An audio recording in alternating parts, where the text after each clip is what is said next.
बिस्मिल्लाहिर्रहमानिर्रहीम अस्सलाम वालेकुम welcome back. So now we are done with the occlusal rims. हमारी ऑक्लूजर रिम्स बन चुकी थी। अब नेक्स्ट स्टेप जो क्या है that is the articulation and teeth setup. तो अब हम पढ़ने जा रहे हैं टीथ सेटअप, जिसके लिए हमें जो चैप्टर पढ़ना है आर्टिफिशियल टीथ। यहाँ पे सबसे पहले जैसे रिक्वायरमेंट्स लिखी हुई है कि आर्टिफिशियल टीथ हमने क्यों बनाया, उसकी क्या रिक्वायरमेंट थी, वही स्टैटिक गुड अपेयरेंस, वही बात लिखी हुई है। आप सिंपल इसको एक रीड दे दीजिएगा। जो मेन चीज़ है हमारे पास इस चैप्टर में वो क्या है कि हमारे पास दो टाइप्स के आर्टिफिशियल टीथ होते हैं। एक हमारे पास एक्रेलिक रेजिन होगा, एक हमारे पास पोर्सिलीन होगा। तो इस पूरे चैप्टर में, वैसे है तो ये बहुत छोटा चैप्टर, लेकिन इस पूरे चैप्टर में सिर्फ इन दोनों को जो है वो डिफ्रेंशिएट करके इनकी प्रॉपर्टीज़ को बताया गया है। तो बेस्ट वे इस चैप्टर को पढ़ने का ये है कि आप जो है वो दोनों को कॉलम्स बना के डिफ्रेंशिएट करके जो है वो पढ़ लीजिएगा। मैंने भी नोट्स बनाए हुए हैं, मैं जब मुझे टाइम मिलेगा मैं अपने इंस्टाग्राम पेज पर अपलोड करूँगी, आप वहाँ से भी देख लीजिएगा। तो यहाँ पे एक्रेलिक रेजिन और पोर्सिलीन जो है, पोर्सिलीन को हम लोग जो है एक और चैप्टर में जो है सिरेमिक्स चैप्टर उसमें भी डिस्कस कर लेंगे। और एक्रेलिक रेजिन को जो है इसके बाद जो हम चैप्टर डिस्कस करेंगे पॉलीमर्स वाला, मतलब ये उसी से रिलेटेड है, ठीक है।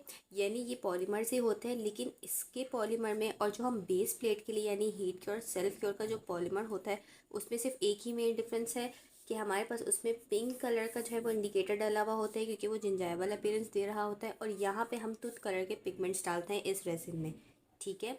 इसको बनाने का तरीका यहाँ पे लिखा हुआ है कि डो मोल्डिंग टेक्निक और इंजेक्शन मोल्डिंग टेक्निक जो है वो हम यूज़ करते हैं। जबकि पोर्सिलीन की जो फॉर्मेशन है वो हमारे पास सेरेमिक्स के चैप्टर में जो है वो इन डिटेल डिस्कस की गई है।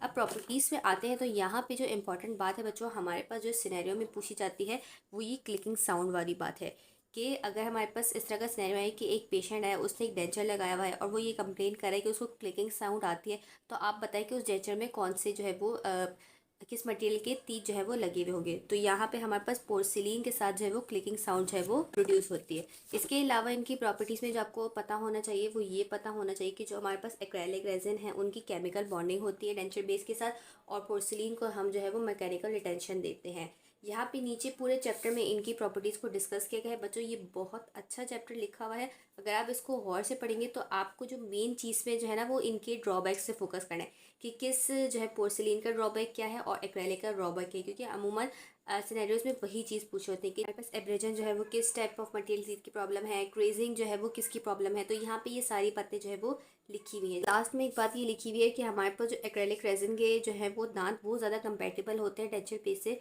पोर्सिलीन के नहीं होते।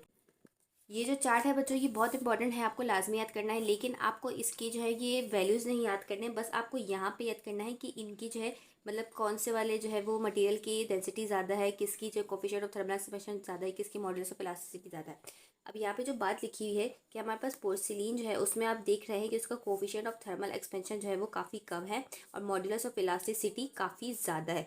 तो इसकी वजह से जो हमारे पास पोर्सिलीन के दांतों में मसला आता है वो क्या मसला आता है कि इसमें क्रेजिंग और क्रैकिंग जो है वो हो जाती है, ठीक है। तो इसके तो ये हमारे पास मसला आ गया किसका, पोर्सिलीन टीथ का। और एक और बात लिखी हुई है कि हमारे पास जो है वो पोर्सिलीन की वो डेंसिटी उनकी काफ़ी ज़्यादा होती है, तो उस डेंसिटी की वजह से हमारे पास जो डेंचर बनता है वो ज़्यादा हैवी बनता है। अब पोर्सिलीन की अगर आप देख रहे हैं तो पोर्सिलीन की हार्डनेस जो है वो हमारे पास एक्रेलिक रेजिन से ज़्यादा है।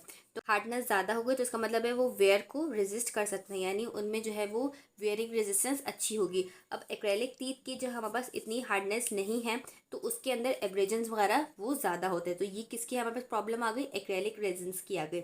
अब इसके बाद नीचे इसी तरह जो है वो इनको डिस्कस किया हुआ है और आखिर में बस एक बात ये लिखी हुई है कि हमारे पास चूँकि बहुत ज़्यादा डेंचर का वेट जो है वो ज़्यादा हो जाता है और क्रेजिंग वगैरह के मसले हो जाते हैं, तो अब जो हम यूज़ करते हैं वो कौन से यूज़ करते हैं, एक्रेलिक रेजिन्स के ही यूज़ करते हैं ज़्यादातर टीथ। तो ये था एक छोटा सा चैप्टर, बहुत अच्छा लिखा हुआ है, आप इसको लाजमी पढ़िएगा। और बच्चे समझते हैं कि छोटा सा चैप्टर है, इसमें से एमसीक्यूज नहीं आएंगे, लेकिन इसमें से एमसीक्यूज आते हैं लास्ट में।